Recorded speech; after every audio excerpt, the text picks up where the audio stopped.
আজকে মানুষ ভালো কিছু গ্রহণ করতে চায় না, শুধু চোর বাটপারদের লুটতরাজ্যের দেশ হয়ে গেছে বাংলাদেশ। ভালোবাসার কদর নাই। আমি ভালো কাজ করতে চাই, আপনারা সুযোগ দেন না। সুযোগ কাকে দিবেন? যারা চাঁদাবাজি করে তাকে সুযোগ দিবেন। যারা দুর্নীতি করে, লুটতরাজ করে, দেশের বাজেটের টাকা 3 ভাগ করে, 1 ভাগ ডান পকেটে রাখে, আরেক ভাগ বাম পকেটে রাখে, ডান পকেটের টাকা দিয়ে বিল্ডিং করে আর মার্কেট করে, বাম পকেটের টাকা বিদেশে পাচার করে, আর 1 ভাগ দিয়ে এমন ভাবে বন্টন করতে করতে করতে করতে ওই বাজেটের টাকা বাঁকাসুরা ঢুকে, তখন আমরা দেখি বাজেটের টাকা আর নাই, তখন রডের বদলে বাঁশ। বাটপারে সারেন মিয়া।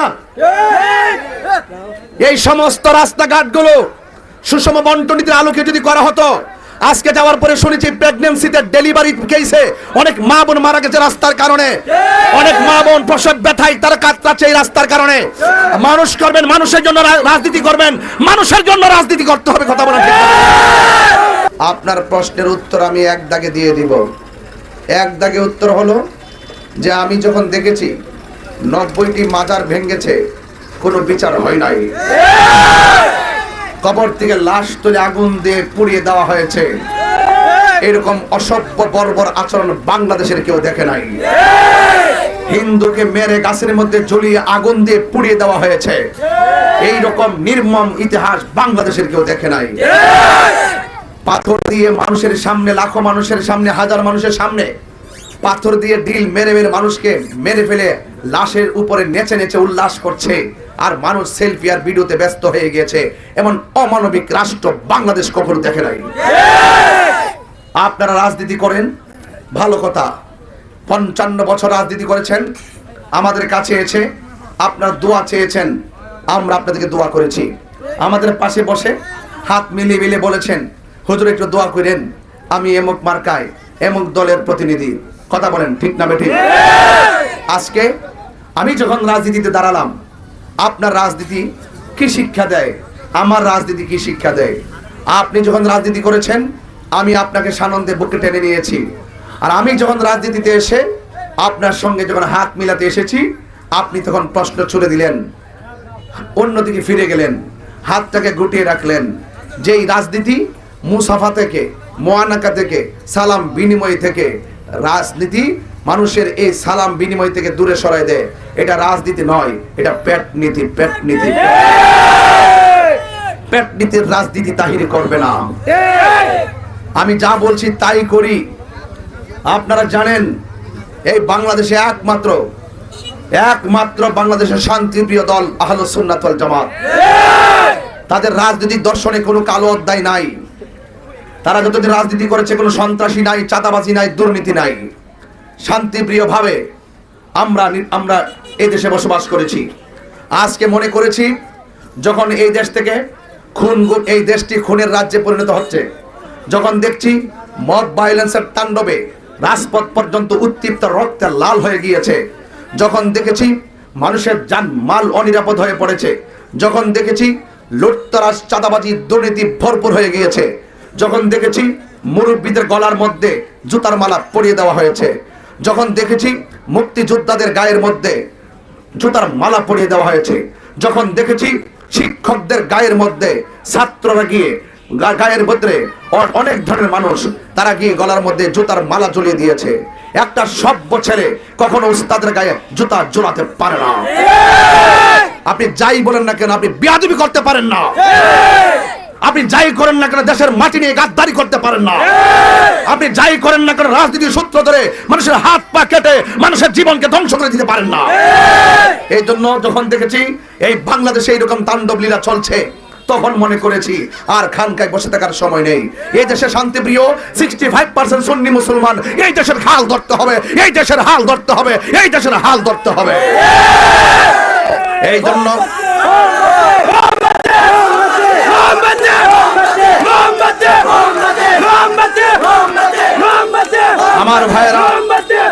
আমার ভাইরা, আপনারা বাগাসুরা মানুষ, আওয়াজ করে বলেন, এটা কি আমার অন্যায়?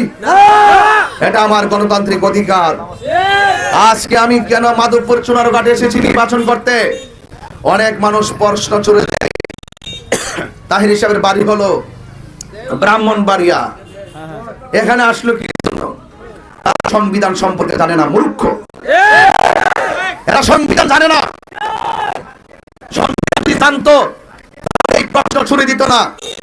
একটা গণতান্ত্রিক রাষ্ট্রে একটা মানুষ বাংলাদেশের যে কোনো জায়গাতে নির্বাচন করতে পারে, সাংবিধানিক ভাবে কোনো বাধা নয়।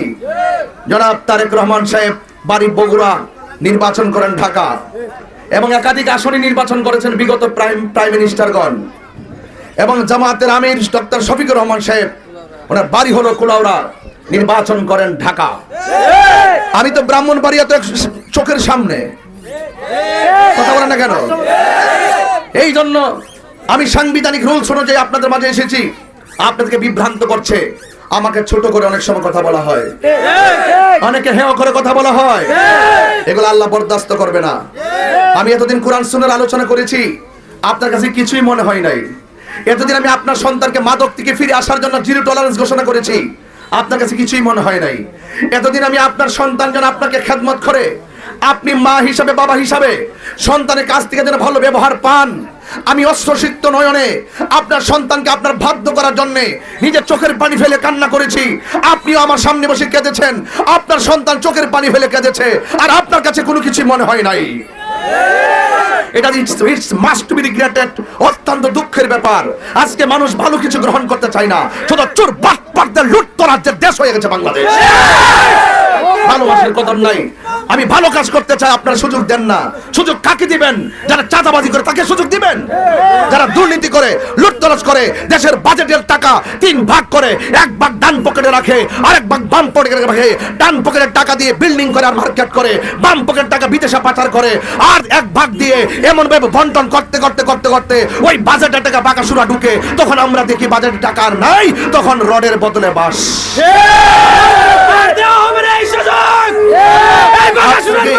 আপনাকে এই বাংলাদেশ চান? আপনারা কি এমন বাংলাদেশ চান? আমরা বাংলাদেশ চাই, শান্তির বাংলাদেশ। জনগণের টাকা নিয়ে মেরে খাওয়া যাবে না, জনগণের ট্যাক্সের টাকা দিয়ে সেই দেশ চলে, ওই জনগণের সঙ্গে বাটপারি করা যাবে না। অনেক ধোঁকা দিয়েছেন, অনেক বোকা বানিয়েছেন, আর না মিষ্টি মধুর কথা দিয়ে 2 মণ জিলাপি দিয়ে কিছু মানুষের মন পাওয়া যায়, কিছু মানুষের পেট ভরানো যায়, কিন্তু মন পাওয়া যায় না। আমি কি বোঝাতে পেরেছি? আমি আপনাদের কাছে অনুরোধ করব, বাগাসুরার মানুষ শান্তিপ্রিয় মানুষ, বাগাসুরার মানুষ অত্যন্ত সম্প্রীতি বান্ধব মানুষ। হিন্দু মন্দিরে যাবে, বৌদ্ধ পেগোডায় যাবে, খ্রিস্টান গির্জায় যাবে, মুসলমান মসজিদে যাবে, যার যার ধর্ম পালন করবে, কেউ কাউকে বাধা দিবে না। এটার নামই হলো বাংলাদেশ। এমন বাংলাদেশ আমরা চাই কি চাই না? আরো বড় করে চাই কি চাই না? এই জন্য মেহনতি ভাইরা, আজকে আমি গিয়েছিলাম বাখরনগর, সেখান থেকে কাউরাকান্দি, সেখান থেকে দিতপুরা, সেখান থেকে পুরাইখোলা, এরপর আসছি চকবাজার। আমি দেখে আসছি ওই রাস্তাগুলো, আমি দেখেছি, মনে হয় যেন ইউরোপের রাস্তা, ইউরোপের। রাজনীতি বোঝাইতেছেন আমরা রে, বাটপারে সারেন মিয়া। এই সমস্ত রাস্তাঘাটগুলো সুষম বন্টনীতির আলোকে যদি করা হতো, আজকে যাওয়ার পরে শুনেছি প্রেগন্যান্সিতে ডেলিভারি কেসে অনেক মা বোন মারা গেছে রাস্তার কারণে, অনেক মা বোন প্রসব ব্যথায় তারা কাতরাচ্ছে এই রাস্তার কারণে। মানুষ করবেন, মানুষের জন্য রাজনীতি করবেন, মানুষের জন্য রাজনীতি করতে হবে, কথা বলেন। হ্যাঁ, আপনারা এই রাজনীতি করতে হবে মানুষের জন্য। এই জন্য আমি যখন দেখেছি মানুষের অধিকার নিয়ে ছিনিমিনি খেলা হচ্ছে, তখন আমি মনে করেছি এই দেশের হাল ধরতে হবে। বাগাসুরার মানুষ, আপনারা পাশে আছেন না নাই? আছেন না নাই? আর চা শ্রমিকদের কথা তো আমি কি বলবো, এদের কষ্ট দেখে এসেছি। ইনশাল্লাহ চা শ্রমিকদের সঙ্গে যে অর্থনৈতিক বৈষম্য সৃষ্টি করা হয়েছে, এই বৈষম্য দূর করে তাদের টেকসই জীবন ব্যবস্থার ব্যবস্থা করতে হবে এবং তাদের মুখে হাসি ফুটাতে হবে। আপনাদের সকলকে উদাত্ত আহ্বান জানিয়েছি, উদাত্ত আহ্বান জানিয়ে আর এই দেশের মেহনতি মানুষের পাশে ওই স্লোগানটাই দিব, জয় হোক মেহনতি মানুষের, জয় হোক চা শ্রমিকদের, জয় হোক মোমবাতি প্রতীকের। আবার আসিব ফিরে বাগাসুরার তীরে। নির্বাচন নিয়ে যেন কেউ তামাশা না করে। নির্বাচন হবে ফেয়ার, নির্বাচন হবে ক্লিয়ার, নির্বাচন হবে সেনাবাহিনীর প্রোটেকশনে, নির্বাচন হবে সিসি ক্যামেরার নিয়ন্ত্রণে এবং সর্বোচ্চ ব্যবস্থা করা হবে। আপনারা সবাই যার যার ভোটাধিকার প্রয়োগ করবেন ইনশাআল্লাহ। সবাই ভালো থাকবেন, সবাই ভালো থাকবেন।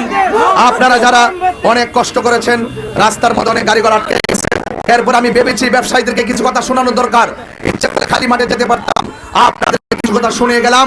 আপনারা সত্যের পক্ষে থাকবেন, শান্তির পক্ষে থাকবেন, মানবতার পক্ষে থাকবেন ইনশাআল্লাহ। আসসালামু আলাইকুম ওয়া রাহমাতুল্লাহি ওয়া বারাকাতুহু।